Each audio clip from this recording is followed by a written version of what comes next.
그릇된 신앙, 참된 신앙이란 제목으로 함께 말씀 나누기 원합니다. 우리가 그림을 그리다 보면 이 스케치하다 보면 실수하면 지우고 다시 그리면 됩니다.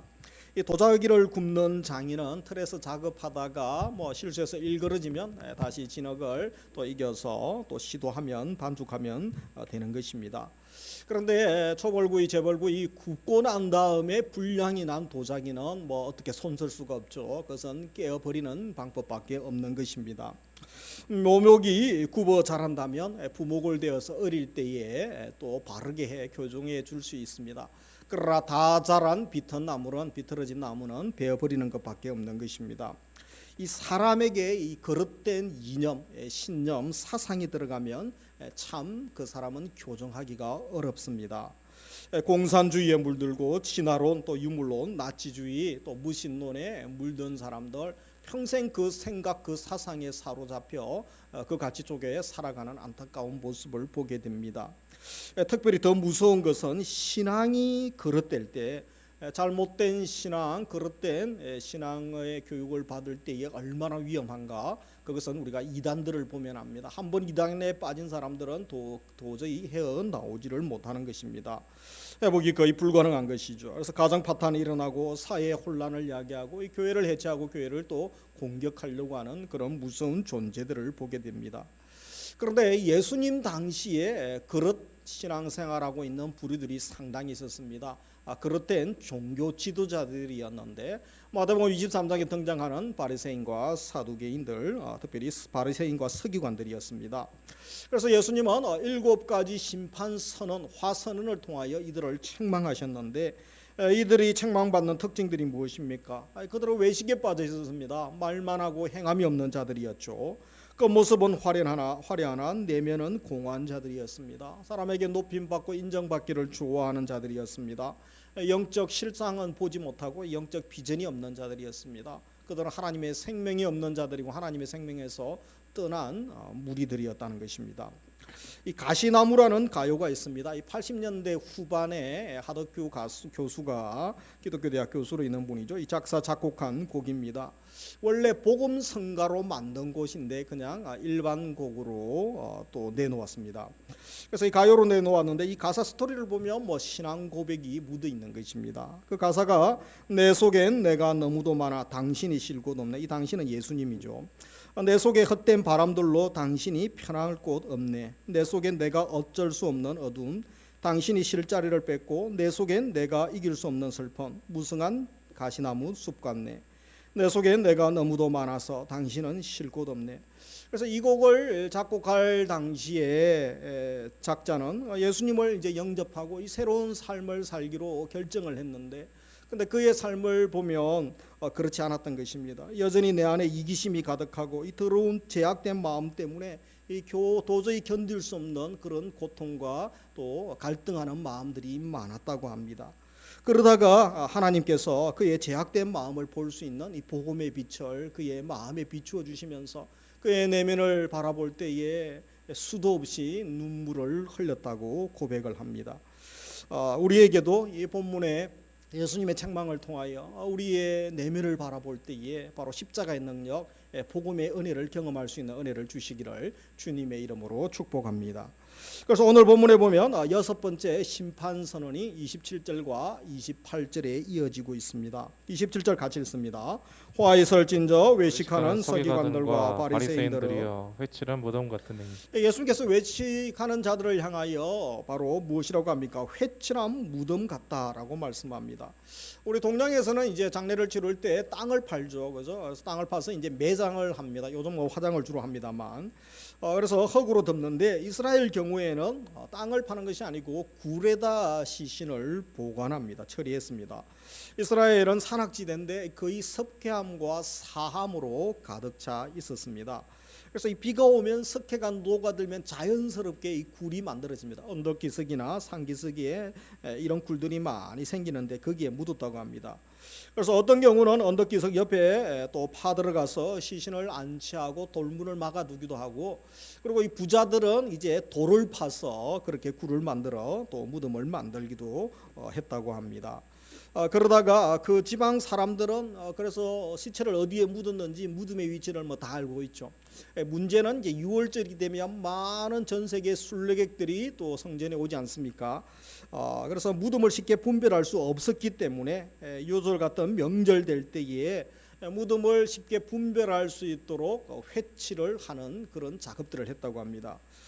그 이유가 무엇이냐면 이들이 무덤을 또 접촉했을 때에 부정하게 되죠. 민수기 19장 16절에 보면 누구든지 들에서 칼에 죽은 자나 시체나 사람의 뼈나 무덤을 만졌으면 이래 동안 부정하리니. 그래서 이 시체나 무덤을 만진 사람은 부정에 전염되어서 7일 동안 격리해야 됩니다. 그리고 힘들게 그 시간과 엄청난 재정을 들여서 또 성전에 와서 예배 드리려고 했는데 7일 동안 격리당해 예배도 못 드리면 얼마나 억울하고 손해가 많겠습니까? 그래서 이 타 지역에서 온 순례객들이 무덤을 알아보지 못하고 접촉하여 부정하지 않도록 하기 위하여 그들을 위하여 회치를 해줍니다. 그래서 이것은 구별의 식별의 의미가 있을 뿐 아니라 그리고 무덤을 회치를 해주면 깨끗하고 깔끔하게 보이지 않습니까? 그런 모습도 있었던 것입니다. 그래서 오늘 예수님께서 이 상황을 두고 말씀하시는 거죠. 이 바리새인들의 외식에 빗대어 말씀하시면서 너희의 모습이 너희의 신앙이 마치 회칠한 무덤 같다라고 책망하고 계시는 것입니다. 그 내용이 구체적으로 27절과 28절에 있죠. 그래서 27절 하반절에 보면 겉으로는 아름답게 보이나 그 안에는 죽은 사람의 뼈와 모든 더러운 것이 가득하도다. 아무리 회치를 하고 겉으로는 깨끗하게 보이고 사람들이 쉬고 싶어도 그것이 그렇지 않다는 것입니다. 무덤은 무덤이라는 것입니다. 무덤 안에는 당연히 죽음과 부패한 시체가 있고 아무리 겉이 깨끗해도 그 속에는 오물과 더러운 시체 썩은 냄새가 날 수밖에 없지 않느냐. 그래서 28절에 보면 같이 읽습니다. 이와 같이 너희도 겉으로는 사람에게 옳게 보이되 안으로는 외식과 불법이 가득하도다. 그래서 28절에 있는 말씀처럼 너희가 겉을 아무리 깨끗하게 단장한다 할지라도 속은 어떻다는 것입니까? 속이 더러우면 다 더럽다는 것입니다. 그렇지 아무리 멀쩡하게 보여도 속에는 탐욕과 방탕이 가득하고 또 외식과 불법이 가득하다. 그렇게 말씀하고 있는 것입니다. 너희가 아무리 사람 눈에 옳게 보이게 하고 경건한 척 해도 너희 속에는 더러운 냄새가 나고 시체 썩은 내가 나고 악취를 바라고 있는 것이 바로 너희들의 모습이다. 마치 회칠한 무덤이 깨끗해 보여도 그 속에 악취가 나는 시체가 있는 것처럼 너희 내면이 바로 그렇다. 그래서 예수님은 이 말씀의 비유를 통하여 무엇을 이야기합니까? 실상은 너희 내면의 실체, 너희 내면이 어떠한지 그것을 보라. 그것을 직시하라고 책망의 말씀을 하고 있는 것입니다. 그들도 모르는 그들의 숨겨진 내면, 숨겨진 실체, 그들만의 문제겠습니까? 우리의 모습은 아닌지 한번 돌아봐야 되는 것입니다. 그래서 오늘 외식에 대한 예수님의 질책을 보면서 몇 가지를 생각해 보고자 합니다. 먼저 외모를 보지 말고 중심을 보라는 것입니다. 성경은 끊임없이 외모를 보지 말고 또 외형에 신경 쓰지 말고 내면을 보고 너희의 속사람에 신경을 쓰라고 말씀을 합니다. 한제로 사무엘 선지자가 이스라엘 이제 2대 왕을 세우기 위하여 하나님 명령을 받아 기름 붓기 위하여 이새의 집으로 가게 되죠. 사무엘상 16장 6절 7절에 보면 그들이 오매 사무엘이 엘리압을 보고 마음에 이르기를 여호와의 기름 부으실 자가 과연 주님 앞에 있도다 하였더니 여호와께서 사무엘에게 이르시되 그의 용모와 키를 보지 말라 내가 이미 그를 버렸노라. 같이 읽습니다. 내가 보는 것은 사람과 같지 아니하니 사람은 외모를 보거니와 나 여호와는 중심을 보느니라. 그래서 하나님은 나는 중심을 본다. 사람은 외모를 보지만 하나님은 중심을 본다라고 말씀을 하십니다. 내면을 보시는 하나님을 믿는다면 우리도 하나님이 중요하게 여기시는 내면을 중요하게 여기고 또 사람의 내면을 보아야 되는 것입니다. 사람의 내면을 볼 줄 알 뿐 아니라 우리 자신도 내면을 아름답게 가꾸는 데 더 신경 쓰고 그것이 중심이 되어져야 되는 것입니다. 그런데 이 세상은 외모를 중시합니다. 어느 정도 갖추어야 되지 않습니까? 그리고 사람들이 외모를 보기 때문에 사람들도 누구든지 외모에 신경을 쓰지 않을 수가 없는 것입니다. 사람들은 인격, 인품보다 이력, 학력, 재력, 가문을 중요하기 때문에 소위 스펙 쌓는 것에 우리 젊은이들 또 우리 모두가 신경을 쓰게 되는 것입니다. 그런데 안타까운 것은 성도들도 교회도 예외가 아니라는 것입니다. 이 비슷한 것이 당연히 교회에도 흘러들어왔죠. 어느 교회 다니느냐 물으면 작은교회 다니면 말도 못합니다. 그냥 평택에 있는 작은교회 다닙니다. 뭐 그 정도 하죠. 제가 우리나라에 그래도 알아주는 뭐 교단에 뭐 세 손가락 안에 드는 교회에 뭐 S교회 무슨 교회 다니고 있습니다. 어깨 힘주고 다니는 분들이 있습니다. 이름만 또 이름난 교회 다니고 싶어 합니다. 그래서 그 이름 이야기하면서 나도 대단한 사람인 줄, 나도 또 괜찮은 종교생활하는 그런 사람인 줄 착각 속에 빠져 있기도 합니다. 이스라엘 백성들도 그랬던 것입니다. 그들이 성전에 임재하시는 하나님을 만나고 그들 내면에 하나님이 임재하시고 또 하나님이 주시는 그 마음, 그것을 채우는 데 관심이 없었던 것입니다. 그들은 오직 건물 성전에만 신경을 쓰고 있었던 것입니다. 이것은 다음 주에 또 말씀을 나누겠습니다. 그리고 이 자기들이 그러한 성전 안에 있는 것으로 자부심을 느꼈죠. 우리가 대단한 사람 된 것처럼 그런 생각을 가지고 있었습니다. 그래서 선지자를 통하여 지정하시죠. 예레미야서 7장 11절에 보면 내 이름으로 일컬음을 받는 이 집이여 너희 눈에는 도둑의 소굴로 보이느냐 보라 나 곧 내가 그것을 보았노라. 여호와의 말씀이니라. 이미 예수님께서 성전을 청결하실 때에 또 이 말씀을 한번 다룬 바가 있습니다. 예배할 성전을 건축하는 것이 중요하나 건축할 건물 자체 그것이 중요한 것이 아니라는 것입니다. 그래서 이 더 중요한 것이 있죠. 바로 하나님의 임재를 경험하고 또 하나님을 모셔드리고 사는 것이, 교제하는 것이 더 중요하다는 것입니다. 우리의 신앙생활에서도 성경을 가까이 하는 것 참 귀하죠. 말씀 읽고 기도하고 또 금식하고 물질로 여러 부분에서 헌신하는 것 참 귀하고 아름답습니다. 그러나 우리가 이 경건한 행동 자체에 의미가 있다는 것이 아닙니다. 성경 읽으면서 읽는 것보다 더 중요한 것은 하나님의 사랑, 하나님의 마음을 깨닫는 것이 중요합니다. 성경을 내가 백독을 했습니다. 성경 필사를 10번 했습니다. 우리 교회는 성경 필사 10번 하면 해외여행도 보내주고 하죠. 그래서 그것이 자랑이 아니라 그것을 통하여 뭐죠? 하나님 마음을 깨닫고 사랑을 깨닫는 것이 더 중요하다는 것입니다.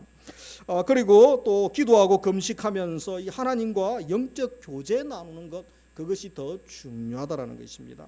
그리고 하나님 사랑하고 이웃을 소중히 여기고 또 따뜻한 이웃이 되고 있느냐, 이런 것이 더 중요하게 여기심을 알아야 되는 것입니다. 그러면서 두 번째로 이처럼 하나님이 중심을 보시는데 그러면 어떻게 하면 우리의 내면을 깨끗하게 할 수 있겠습니까? 먼저 우리가 솔직해야 됩니다. 이 자기 자신을 속이지 말고 먼저 하나님 앞에 진지하게 우리의 내면을 돌아보고 우리의 속마음을 내려놓아야 되는 것입니다. 그래서 바울이 로마서에서 고백하고 있는 것처럼 내 속에 이 외식, 불법, 또 방탕, 탐욕, 거짓이 가득한 것이 바로 나의 모습이다. 하덕교 교수의 고백처럼 그것이 바로 우리의 고백 아니겠습니까? 그런 우리의 실체를 보고 하나님 앞에 진실하게 고백하고 우리의 모습을 올려드려야 되는 것입니다. 그리고 두 번째, 이 보혈의 은혜를 의지해야 되는 것입니다. 주님의 보혈의 능력으로 정결케 해달라고 하나님의 은혜만을 구해야 되는 것입니다. 우리의 내면 본질적 문제가 바로 아름답게 변하지 않으면 아무리 겉이 화려하고 번들하게 보여도 그것은 썩은 것과 같다라는 것입니다. 껍데기 치료에도 해결되어지지 않는 것입니다. 오직 우리의 내면을 바꾸고 새롭게 하는 것은 예수 그리스도의 보혈만 가능한 거죠. 주님의 보혈의 공로로만 가능한 것입니다. 나의 죄를 씻어주심을 믿고 우리가 주의 보혈을 의지하며 주님의 보좌 앞으로 나아가야 되는 것입니다. 그리고 내면이 깨끗하고 아름다운 사람이 되어야 됩니다. 내면이 건강한 사람을 만나고 내면이 따뜻한 사람 만나면 자연스럽게 관계가 아름다워지고 관계가 따뜻해지는 것을 보게 됩니다. 우리 주변에 실력 있는 사람, 말 잘하는 사람, 똑똑한 사람, 능력 있는 사람, 재능 많은 사람은 많지만 그러나 내면이 아름다운 사람, 내면이 깨끗한 사람은 많지 않습니다. 내면의 아름다움은 오직 예수 그리스도의 은혜로만 가능한 것입니다. 예수님을 깊이 묵상하고 주님의 성품을 배우려고 하고 주님의 말과 또 행동, 말씀, 또 주님의 인격을 닮으려고 하는, 그래서 나를 다듬고 가려고 하는 그러한 것들이 우리의 내면을 아름답게 가꾸어 갈 수 있는 것입니다.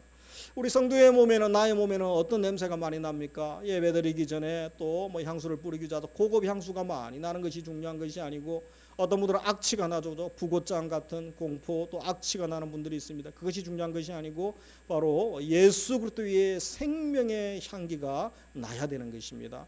오늘 예배드리시는 우리 모든 분들 삶에서 예수 그리스도의 생명의 향기가 나기를, 그리스도의 향기가 나기를 주님의 이름으로 축복합니다. 그러면서 크게 두 번째로 이제 일곱째 심판 선언을 29절부터 36절까지 다루고 있죠. 29절 같이 읽습니다. 화 있을 진저 외식하는 서기관들과 바리새인들이여, 너희는 선지자들의 무덤을 만들고 의인들의 비석을 꾸미며 이르되. 그래서 이 그들은 서기관들과 바리새인들이죠. 이 자기 조상들이 죽인 선지자 또 순교자들의 무덤과 비석을 아름답게 가꾸고 다듬고 장식하고 있었습니다. 그런데 그 이유가 무엇이냐? 이들이 선지자들을 죽인 조상들의 잘못을 기억하며 회개하기 위함이 아니었습니다. 과거를 교훈 삼아 이 선지자들의 말씀에 순종하기 위하여 순종을 다짐하기 위함도 아니었습니다. 이 30절에 보면 그 이유를 알 수 있죠. 만일 우리가 우리 조상 때에 있었더라면 우리는 그들이 선지자의 피를 흘리는데 참여하지 아니하였으리라 하니. 그래서 그들이 무덤을 장식하고 비석을 만든 이유가 무엇이냐? 그래서 무덤 장식하고 비석 세우는 이 행위를 통하여 우리가 이 순교자들 또 의인들을 어떻게 대하는가, 그들을 존중하고 그들을 대하는 우리가 얼마나 경건한 사람들인가를 드러내고 싶은 위선적 태도였다는 것입니다. 그래서 이 30절에 예수님께서 하신 말씀 중에 우리가 조상 때에 있었더라면 이런 훌륭한 선지자들을 죽이지 않았을 텐데, 그래서 이 말은 결국은 우리는 조상들의 잘못을 비판하고 있죠, 그죠? 비판하면서 우리는 그렇지 않다는 것입니다. 은근히 지금 종교 지도자들, 그렇든 종교 지도자들 자기들은 은근히 자기들의 경건함을 드러내고 자랑하고 있다는 것입니다. 결국 자기들은 그렇지 않은 사람이라고 주장하는 것입니다. 우리 조상들처럼 우리가 나쁜 사람이 아니다.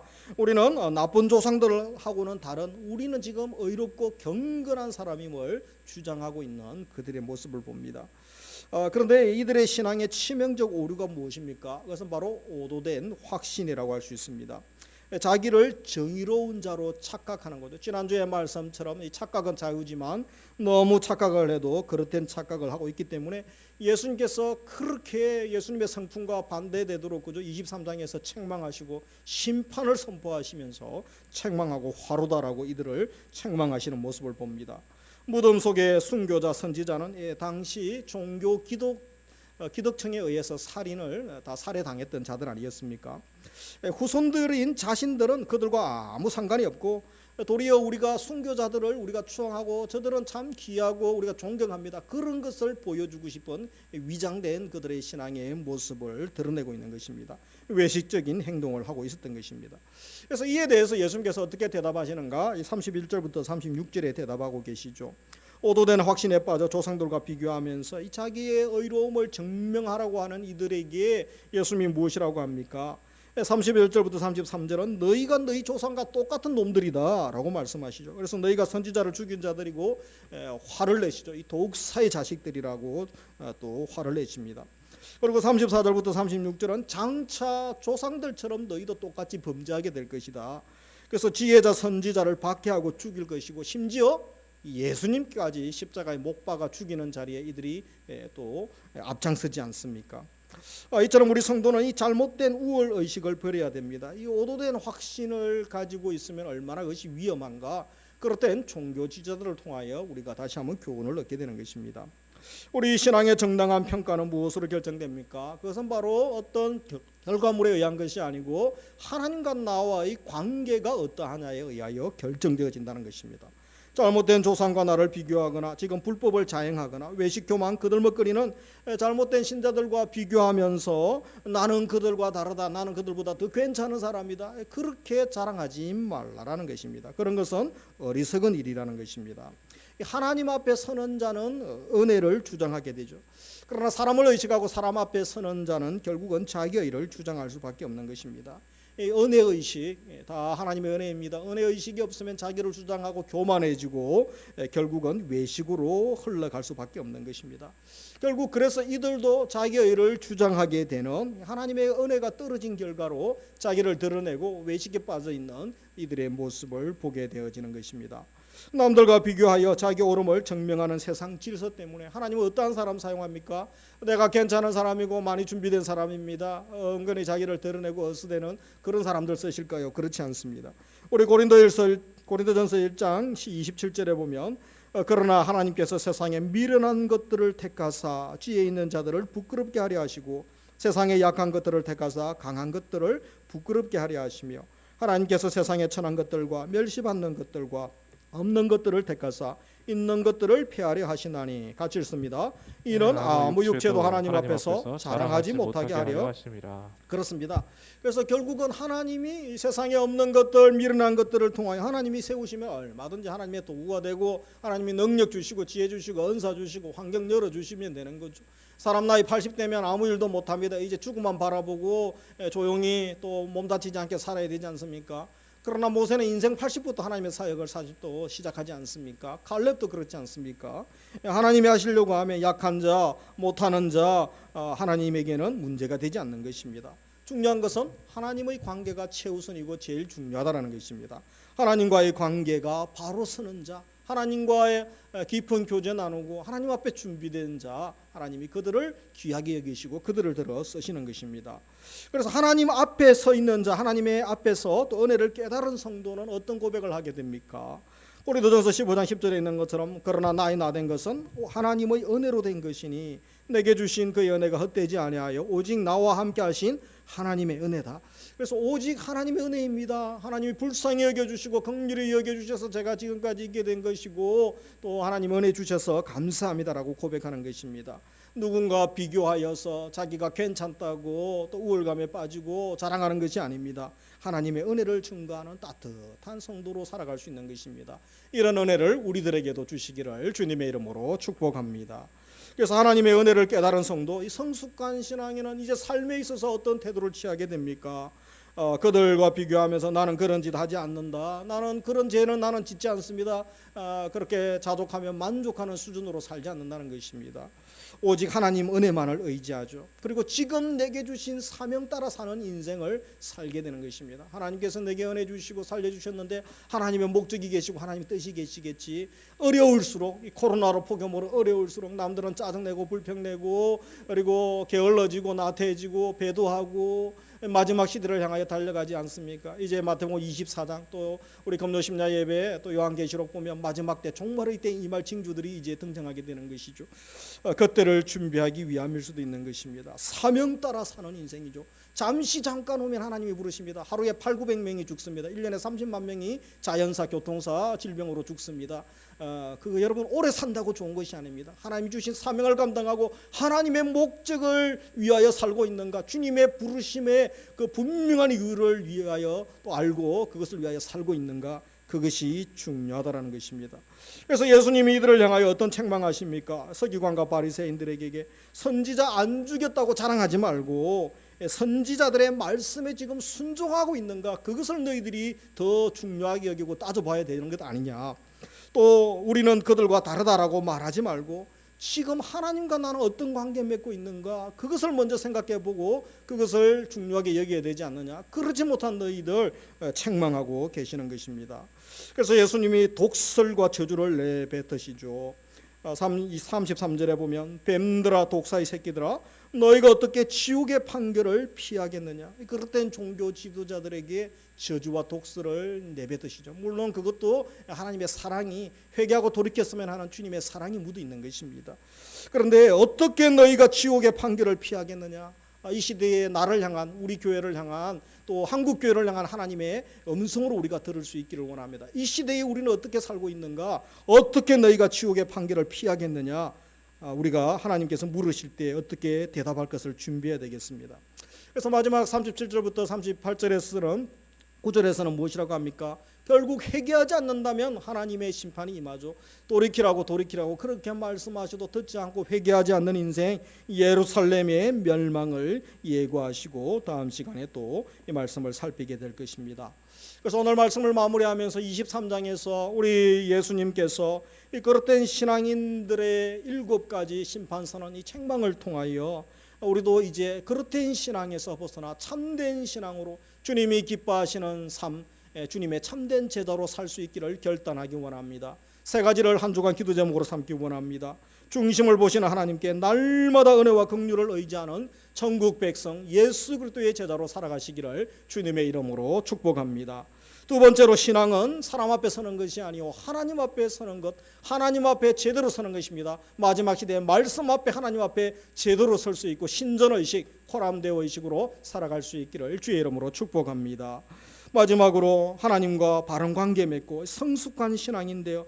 한 주간도 7월 마지막 주간을 보내면서 사명 기쁘게 감당할 수 있는 주의 종들 다 되시기를, 주님의 마음을 품고 주님을 더 사랑하는 주님의 제자로 살아가시기를 주님의 이름으로 축복합니다. 이 시간 우리 말씀 생각하면서 함께 찬양 드리겠습니다. 나의 마음을 점검과 같이.